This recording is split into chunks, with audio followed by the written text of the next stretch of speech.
आज के video lecture का टॉपिक है range energy relation. Range energy relation का मतलब है कोई भी चार्ज पार्टिकल जब किसी मैटर से इंटरेक्शन करता है तो कितनी एनर्जी का पार्टिकल कितनी रेंज तक जाएगा उस मटेरियल के अंदर, उस एब्जॉर्बर के अंदर। तो ये वो रिलेशन कहलाता है रेंज एनर्जी रिलेशन। तो अलग अलग साइंटिस्टों ने अलग अलग पार्टिकल्स के लिए डिफरेंट अपने फार्मूलाज दिए अपनी स्टडीज़ के आधार पर। तो यहाँ पर हम कुछ फार्मूले जो मोस्ट पॉपुलर फार्मूले हैं उनको हम डिस्कस करेंगे। तो सबसे पहले हम जो चार्ज पार्टिकल है हमारा, उसको अगर हम इलेक्ट्रॉन ले लें, जो हमारा चार्ज पार्टिकल है वो इलेक्ट्रॉन हो और एब्जॉर्बिंग मटेरियल यानी जिस मटेरियल से वो इंटरेक्शन कर रहा है वो एल्युमिनियम ले। चार्ज पार्टिकल इलेक्ट्रॉन है और एब्जॉर्बिंग मटेरियल इलेक्ट्रॉन है। तो अगर इलेक्ट्रॉन की जो एनर्जी है वो 0.15 MeV और 0.8 MeV के बीच में है, 0.8 MeV से कम और 0.15 MeV से ज़्यादा हो, तब ये फॉर्मूला एप्लीकेबल होगा। पहला वाला फॉर्मूला है range of the electron, RE, E suffix है, इसका मतलब है इलेक्ट्रॉन की range, is equal to 0.409 E की पावर 1.38। ये E है, ये इलेक्ट्रॉन की एनर्जी है MeV में, ये इलेक्ट्रॉन की एनर्जी है। तो यहाँ जो रेंज आती है वो रेंज को हम ग्राम पर सेंटीमीटर, अब यहाँ पर आप सोच रहे होंगे कि रेंज तो सेंटीमीटर में होनी चाहिए, लेकिन ऐसा इसको मैं किसी और दिन बताऊंगा कि रेंज को हम ग्राम पर सेंटीमीटर स्क्वायर में क्यों लेते हैं। थोड़ा इसके बारे में आइडिया दे देता हूँ। जैसे कोई एब्जॉर्बिंग मटेरियल की हमारे पास पतली फॉइल है, हमको उसका एरिया पता है, मान लीजिए वो 5 सेंटीमीटर बाई 5 सेंटीमीटर की एक फॉइल है हमारे पास, फॉइल पतली। जैसे आपने देखा होगा जो सर्दियों में खाने को रैप करने के लिए एल्युमिनियम फॉइल आती है, लपेटते हैं उसमें, खाना पैक करते हैं, उसी तरह की फॉइल। तो उसकी हम अगर थिकनेस निकालें, मोटाई निकालें, तो उसकी मोटाई निकालने में हमको उसमें एरर आ सकती है मोटाई निकालने में। तो उसमें हम क्या करते हैं, हमने एक फॉइल ले ली, मान लीजिए for example 5 centimetre by 5 centimetre की, तो उसका एरिया हो गया 25 सेंटीमीटर स्क्वायर। और उस पूरी फॉइल का हम वेट निकाल लेंगे, वजन निकाल लेंगे कितने ग्राम है वो, और उस ग्राम में उसके एरिया से डिवाइड कर देंगे, ग्राम इंटू एरिया। तो ये कहलाती है सुपरफिशियल थिकनेस कहलाती है, ग्राम पर सेंटीमीटर स्क्वायर। इसको इस तरह से मान लीजिए कि अगर हम मोटाई में, किसी फिल्म की मोटाई में डेंसिटी से गुणा कर दें, डेंसिटी की यूनिट क्या होती है, ग्राम पर centimetre cube into thickness centimetre. तो सेंटीमीटर इनटू ग्राम पर सेंटीमीटर क्यूब, तो 1 सेंटीमीटर से 1 सेंटीमीटर कैंसिल हो जाएगा, तो क्या रह जाएगा, ग्राम पर सेंटीमीटर स्क्वायर। तो ये वही चीज़ है। तो जो एल्युमिनियम जो पतली फॉइल होती है किसी भी मटेरियल की हो, तो उनकी हम थिकनेस निकालने के बजाय हमारे लिए एक्यूरेसी को मेंटेन करने के लिए ये आसान रहता है कि उसका वेट निकाल लें और उसके एरिया से डिवाइड कर दें। तो ग्राम पर सेंटीमीटर स्क्वायर में थिकनेस को हम मेजर करते हैं, ये कहलाती है सुपरफिशियल थिकनेस। न्यूक्लियर फिजिक्स में ये थिकनेस को हम सेंटीमीटर में नहीं लेते, किसमें लेते हैं, सुपरफिशियल थिकनेस यानी ग्राम पर सेंटीमीटर स्क्वायर। तो superficial thickness is equal to क्या होता है, थिकनेस इनटू डेंसिटी। किसी फॉइल की थिकनेस इंटू जिस मटेरियल की वो फॉइल बनी है उसकी डेंसिटी। फॉइल मतलब पढ़ने का, जिन बच्चों को फॉइल से कन्फ्यूजन हो रहा है, फॉइल मतलब पतली, जैसे अपना पेपर होता है कॉपी का पेपर, इतनी पतली कोई पढ़ का हो, उससे हम इंटरेक्शन करा रहे हैं किसी भी चार्ज पार्टिकल, या उससे मोटी भी हो सकती है, तो हम रेंज इस तरह से निकालते हैं। दूसरा फॉर्मूला है, किसी दूसरे साइंटिस्ट ने ये दिया है, अगर इलेक्ट्रॉन की रेंज वो energy is greater than 0.8 MeV, उस केस में फिर ये जो सेकंड फॉर्मूला है बी, सेकंड इक्वेशन में दिया हुआ है, ये फॉर्मूला एप्लीकेबल होगा। Range of the electron is equal to 0.542 E, यानी इलेक्ट्रॉन की एनर्जी इन MeV।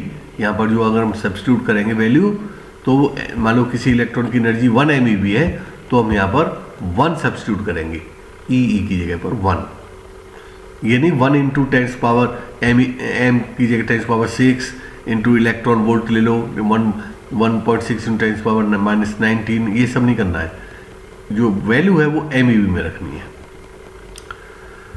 -0.133, अब इसकी जो रेंज की जो यूनिट आएगी वो किस में आएगी, ग्राम पर सेंटीमीटर स्क्वायर, यानी range into density of the material करेंगे तो ग्राम पर सेंटीमीटर स्क्वायर में आ जाएगी। अगर हम इसी फॉर्मूले को रफ एस्टिमेट करना चाहें तो रफ एस्टिमेट में हम इसको 0.5 ले सकते हैं, ये 0.5 हो गया, और इसको 0.1 ले लें तो हमारा फॉर्मूला हो जाता है रेंज ग्राम पर सेंटीमीटर स्क्वायर में is equal to 0.5 E electron energy in MeV minus 0.1। लेकिन ये केवल रफ एस्टिमेट है, एक्यूरेट वैल्यू निकालोगे तो आपको ये सेकंड नंबर फॉर्मूला ही अप्लाई करना पड़ेगा। तो इनको आपको याद रखना पड़ेगा, कुछ फॉर्मूले याद रखने, ज़्यादा नहीं है ये, क्योंकि ज़्यादातर इलेक्ट्रॉन का इंटरेक्शन एल्युमिनियम से, प्रोटॉन का इंटरेक्शन एयर से, तो कुछ फिक्स इंटरेक्शन ही है, तो ये फॉर्मूले से ही काम चल जाता है हमारा। अब आते हैं, अगर हमारा चार्ज पार्टिकल क्या हो, प्रोटॉन हो, तो प्रोटॉन इलेक्ट्रॉन के कंपैरिजन में काफ़ी हैवी पार्टिकल होता है, लगभग 1800 टाइम्स हैवी होता है, 1800 times heavy compare two electron. तो प्रोटॉन जब एयर में इंटरेक्शन करता है, एयर से, यानी प्रोटॉन को हमने एयर में छोड़ दिया, तो एयर में वो कितनी दूर तक जाएगा, तो उसका ये फॉर्मूला है। तो एयर में उसकी रेंज होगी RP, P का मतलब proton, is equal to EP, EP मतलब प्रोटॉन की काइनेटिक एनर्जी MeV में, EP किस में होगी, MeV में, मिलियन इलेक्ट्रॉन वोल्ट में, यानी प्रोटॉन की एनर्जी अगर 2 MeV है तो यहाँ पर EP के स्थान पर हम 2 रखेंगे, upon 9.3 into 10 into sorry EP upon 9.3 to the power 1.8। तो प्रोटॉन की अगर एयर में रेंज निकालनी है तो हमें इस फॉर्मूले का यूज करना पड़ेगा, ठीक है।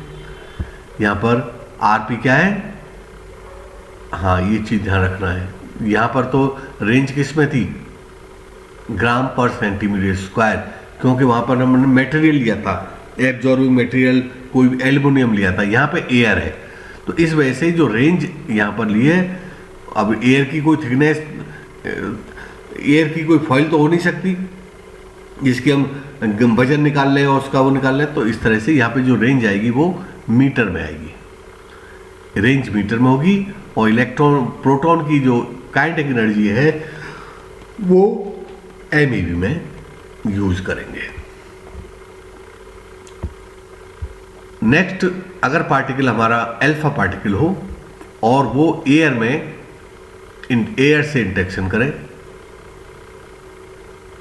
एयर में छोड़ दें हम उसको, डिफरेंट एनर्जी का अल्फा पार्टिकल हो तो उनको एयर में छोड़ दें, तो वो कितनी दूर तक ट्रेवल करेंगे, तो उसका एक फॉर्मूले है। तो इसमें 2 फॉर्मूले हैं। अगर कम एनर्जी का अल्फा पार्टिकल है, low energy, alpha particle energy बहुत कम है, तब ये फॉर्मूला यूज होगा। यानी range of the alpha particle यहाँ पे सेंटीमीटर में आएगा, is equal to 0.318 E alpha means alpha particle की kinetic energy to the power 3/2। इसको रफली हम 0.32 भी लिख सकते हैं, तो जैसे यहाँ लिखा हुआ है 0.32 into E alpha two the power 3/2 का मतलब 1.5, ठीक है। लेकिन अगर अल्फा पार्टिकल की एनर्जी बहुत ज़्यादा है, of the order of 200 MeV, बहुत ज़्यादा MeV है, यानी कम एनर्जी है कुछ MeV में या 50 MeV तक हो, तब तो हम 100 MeV तक, तब तो इसको यूज करेंगे। और ज़्यादा एनर्जी होने पर, वो तो क्वेश्चन से देखने से आइडिया लग जाएगा कि हमें कम एनर्जी वाला फॉर्मूला यूज करना है या बहुत ज़्यादा एनर्जी वाला फॉर्मूला यूज करना है। तो एट वेरी हाई एनर्जीज, यानी अल्फा पार्टिकल की एनर्जी 200 MeV के आसपास हो, तब ये फॉर्मूला यूज किया जाएगा। Range of the alpha particle, ये वही सेंटीमीटर में है, ई अल्फा यानी अल्फा पार्टिकल की kinetic energy upon 37.2 to the power 1.8। तो इस तरह से हम अल्फा पार्टिकल की एयर में, जो एब्जॉर्बिंग मटेरियल है, यहाँ पर एयर लिया हुआ है। प्रोटॉन के केस में भी हमने एब्जॉर्बिंग मटेरियल एयर लिया था, और अल्फा पार्टिकल के केस में भी एब्जॉर्बिंग मटेरियल एयर है। तो ये फॉर्मूला हो गया।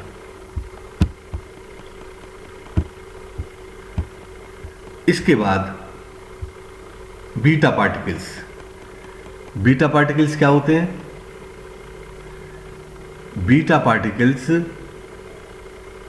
इलेक्ट्रॉन ही होते हैं, but their origin is nucleus. वो न्यूक्लियस से एमिट होते हैं, न्यूक्लियस से निकलते हैं वो ड्यूरिंग बीटा डिके। तो उनकी रेंज का फॉर्मूला अलग है कि यहाँ पर जो इलेक्ट्रॉन का बताया था, ये इलेक्ट्रॉन तो उस तरह का है जैसे हमने लैब में प्रोड्यूस किया इलेक्ट्रॉन और उसको आइसोलेट करके हमने एनर्जी दे दी और उसका रेंज निकाल ली। ये बीटा सोर्स, ये जो पार्टिकल इलेक्ट्रॉन है, ये भी बीटा पार्टिकल्स भी इलेक्ट्रॉन होते हैं, पॉजिट्रॉन भी हो सकते हैं। पॉजिटिव बीटा पार्टिकल्स पॉजिट्रॉन होते हैं, नेगेटिव बीटा पार्टिकल्स इलेक्ट्रॉन होते हैं। तो बीटा पार्टिकल्स की जो रेंज है उनका ये फॉर्मूला है। अगर बीटा पार्टिकल्स की एनर्जी 2.5 MeV से कम है तो ये पहला फॉर्मूला एप्लीकेबल होगा। Range of the beta particle is equal to 412 E0 to the power 1.265। ये E0 क्या है? ये जब मैं बीटा डिके पढ़ाऊंगा ना आपको, जो एक यूनिट है इसमें, बीटा डिके की यूनिट है, लास्ट यूनिट है वो, तो उसमें ये बीटा आपने BSc में पढ़ा होगा। जो बीटा पार्टिकल्स का जो एनर्जी कर्व आती है इस तरह से होती है। ये एक बीच में पीक आती है, फिर वो कम होती जाती है और यह 0 हो जाती है। तो जहाँ पर एक्स एक्सिस को वो एनर्जी काट रही है, इंटरसेक्ट कर रही है, वो एंड पॉइंट एनर्जी कहलाती है। तो ये बीटा स्पेक्ट्रम की एंड पॉइंट एनर्जी है, ये एंड पॉइंट एनर्जी है। तो ये फॉर्मूला तब एप्लीकेबल होगा when the energy of beta raise is less than 2.5 MeV।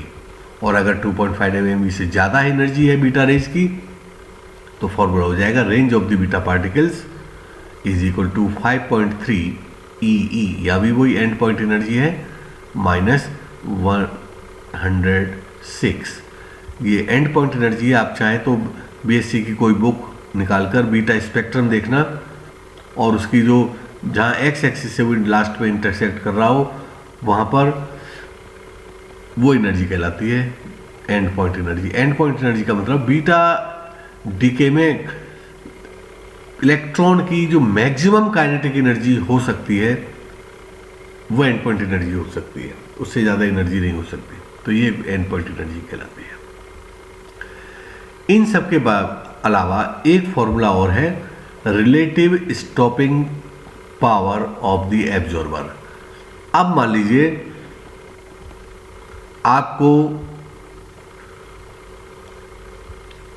Absorber में किसी पार्टिकल की रेंज दी, यानी एयर में रेंज दी हुई है, यानी अल्फा, मान लीजिए अल्फा पार्टिकल है, उसकी एयर में रेंज दी हुई है और आपको किसी भी एब्जॉर्बर में उसकी रेंज निकालनी है, तो वहाँ पर ये फॉर्मूला एप्लीकेबल होता है। तो वहाँ पर हमको पहले उस एब्जॉर्बर की स्टॉपिंग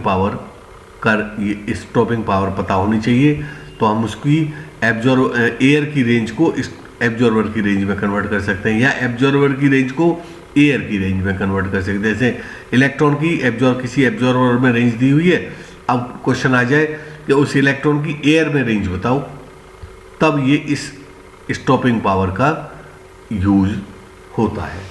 कुछ मैं क्वेश्चंस दूंगा आपको असाइनमेंट के तौर पर, तो उसमें इन जितने फॉर्मूले हैं इनसे रिलेटेड क्वेश्चन दूंगा, तब आप इनका यूज करके देख सकते हैं कि इन फॉर्मूला का हम यूज कैसे करते हैं।